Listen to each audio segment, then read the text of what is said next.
मैं श्री प्रकाश आदिपुर से आपके समक्ष भगवान बुद्ध के दर्शन के बारे में कुछ बातें रखना चाहता हूँ। भगवान बुद्ध का जन्म कपिलवस्तु में हुआ था। उनके पिता का नाम शुद्धोधन था। भगवान बुद्ध के बचपन का नाम सिद्धार्थ था। वे बचपन ही से चिंतनशील प्रकृति के थे। उन्होंने लोगों के दुख को देख करके उसे दूर करने का निश्चय किया। एक शव को देख करके, एक रोगी को देख करके वे दुखी हो गए और वे बचपन से ही दुख का निवारण करने पर सोचने लगे। युवावस्था होने के उपरांत उन्होंने अपने पुत्र और पत्नी का त्याग करके ज्ञान की खोज में वे निकल पड़े और बोध गया में आकर के पीपल के वृक्ष के नीचे साधना में बैठ गए। वहाँ उन्हें ज्ञान की प्राप्ति हुई और ज्ञान को संसार को बांटने के लिए बोध गया से चल पड़े। उन्होंने अपना पहला उपदेश बनारस के पास सारनाथ में दिया। उन 5 शिष्यों को, जो 5 शिष्य उन्हें छोड़ करके चले गए थे। भगवान बुद्ध का कहना था कि संसार में दुख है, तो इसका कारण है कि चूँकि संसार में व्याधि है, रोग है, मृत्यु है, तृष्णा है, भय है, अविद्या है, इसके कारण है संसार में दुख है। चूँकि संसार में जो जन्म लेता है उसकी मृत्यु होती है। मृत्यु के पूर्व वह अनेक बार विभिन्न रोगों से ग्रसित होता है और तृष्णा है, एक इच्छा की पूर्ति होते ही मनुष्य के अंदर दूसरी इच्छा जन्म लेती है। इस प्रकार जीवन भर मृग तृष्णा के पीछे अपनी इच्छाओं की पूर्ति के लिए मनुष्य दौड़ता रहता है। अविद्या अज्ञान के कारण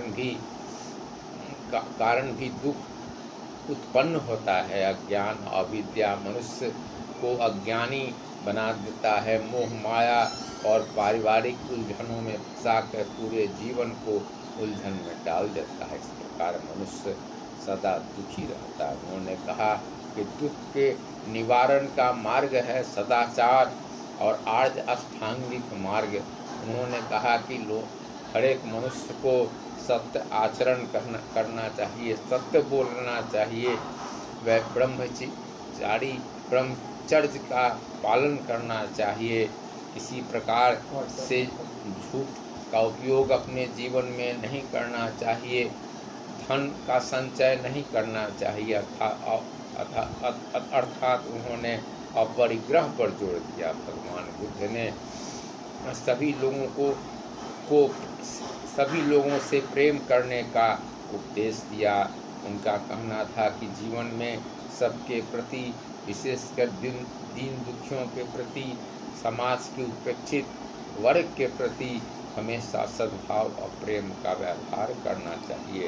उन्होंने करुणापूर्ण जीवन व्यतीत करने का उपदेश दिया। अर्थात करुणा ही जीवन में मुख्य लक्ष्य है। हमेशा दुखी व्यक्ति को सहायता पहुंचाना चाहिए।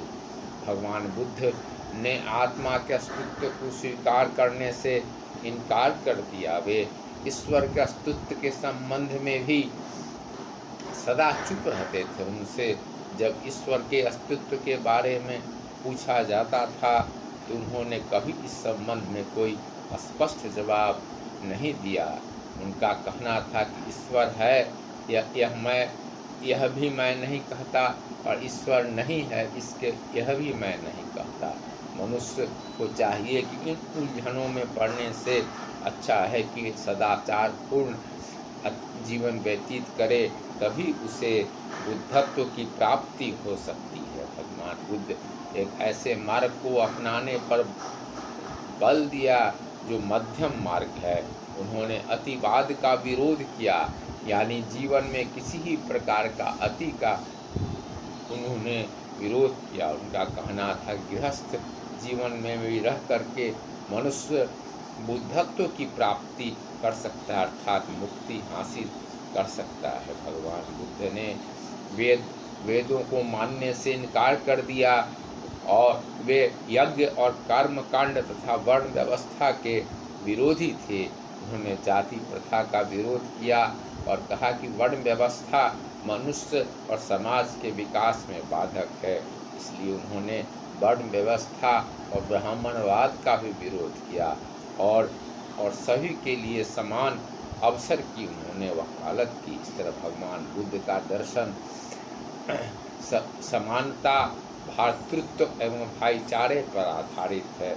आज के युग में जबकि सारे संसार में अशांति और हिंसा फैली हुई है, लोग एक दूसरे के प्रति द्वेष भाव से पीड़ित हैं, समाज टूट रहा है, एक से एक हथियार विभिन्न देशों ने बना लिया है, जिससे पूरे मानवता का संहार हो सकता है।